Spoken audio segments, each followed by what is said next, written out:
Godavari slab కోసం చెక్క తెచ్చి పెడుతున్నారు. 24/4/2026.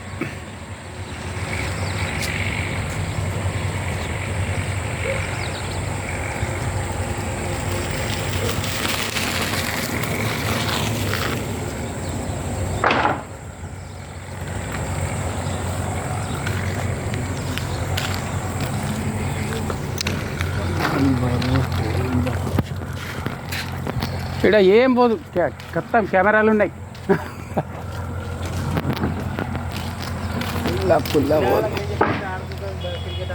అదే ముట్టని ఓడి తీసిన జైలుకి పట్టిస్తా అని చెప్పిన.